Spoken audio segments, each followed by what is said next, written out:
So the market volatility actually started quite early from China being, the key concern for investors. We think that the concern in China is mainly from a policy point of view because many investors don't really understand what's happening in China. So we think that probably going forward, we'll need the policy sector in China to come out and give a clearer direction or indication to the markets to basically calm investors. And at the same time, if we look at some of the commodity prices, for example, like energy or equities, the price have gone down so much that it is pointing to a recession, global recession. But if we look at the economic data front, we're not seeing a recession at the moment. So we think that probably markets are likely to be too pessimistic right now. And once we see some signals or signs that markets are stabilizing, for example, earnings, currently we are in the US earnings seasons. If we see more positive earnings surprise, then we might see some stabilization. So we're cautiously optimistic on equity markets. So over the shorter term, for the next couple of weeks, we think that it's likely that volatility will still be high because, as I mentioned earlier, a lot of the volatility actually came from China, and we still haven't got a very clear sign from the policy sector that which direction they're going, right? So we expect that the policy sector to come out and give a clear direction, more clear direction in the next few weeks. And then by then, probably markets will start to stabilize a little bit. We don't expect this high volatility to continue for very long. But overall, we think that because the US is hiking interest rates, there's so much divergence in terms of monetary policy, volatility is going to be higher compared to last year. Okay, so we see that you have a positive point of view towards the market throughout the year 2016. Could you please explain in each region how is the movement of the market in each region doing? Right. Okay, so in terms of globally, we are still, if you're talking about growth, then developed market is still the place to be. So US growth is still quite strong, and then Europe is still in recovery. However, if you talk about the equity markets, US markets, we're a little bit worried because it doesn't have the valuation support anymore. It's a little bit more expensive. And then if we look at the profit margin, it's actually at its peak. So we don't see the margin support either. So we're a little bit cautious on the US market, especially when the US dollar has gone up so much. Whereas in the Europe, we have seen margin wasn't rising that much. So there's still room for improvement in terms of profit margin for European companies. And also the QE program, the liquidity environment is so supportive for risky assets in Europe. So in developed markets, we prefer Europe over US. Emerging markets, we're still cautious because, as we all know, commodity prices has been very volatile. And with the US hiking interest rates, there could be some capital outflows from emerging markets. So therefore, we are a little bit more cautious there. Within emerging markets, we are, however, more positive on Asia because Asia, if we look at some of the indicators, for example, FX reserve, GDP growth, current account balance, etc., they're actually better than the other Latin America, for example, other EM countries.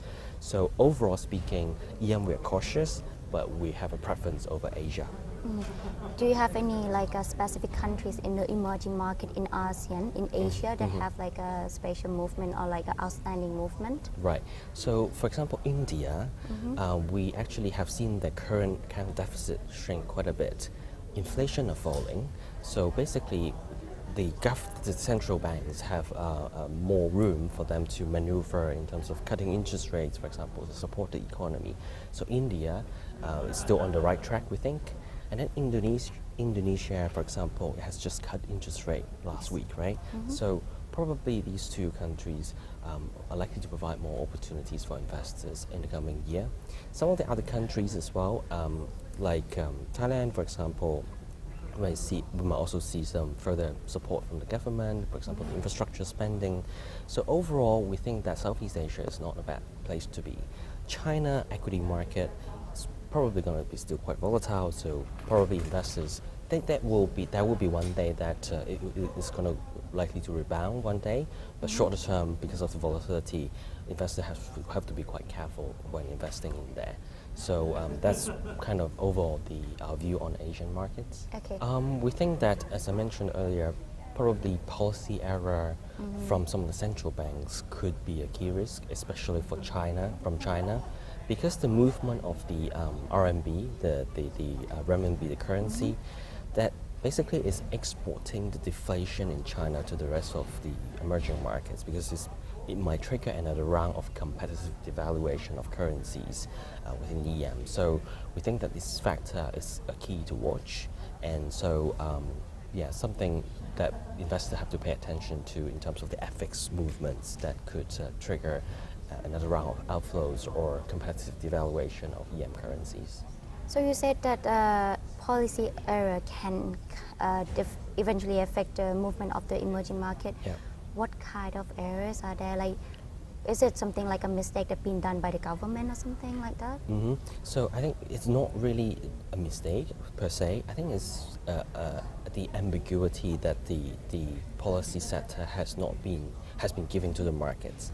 Because why is China so volatile over the last few weeks? Is mainly because people don't understand what Chinese government is trying to do. They don't know what, sometimes they defend the currency, sometimes they let it go. It's not very clear what they're trying to do. So this is the type of, policy error that I'm talking about, the uncertainty that it is giving to the market. So that's why I said earlier, not until the policy sector came out and give a more clearer direction to the market, saying that, okay, we are going to, for example, peg to this basket of currencies and let it flow against US dollar, then we probably will still see some volatility in the market because of that. So in your point of view, you think that Chinese government has intended to give like the market like ambiguity, or just like they didn't really know what they're doing and they try to do it as like the time go by? Yes, we actually believe that there is a learning curve because, for example, you have a very, very credible central bank in the US. The Federal Reserve is very credible. Yes. For example, in the rate hike scenario in December, they gave very clear direction. So they hike interest rate, nothing happened in the market, right? And then in Europe as well, ECB is very credible.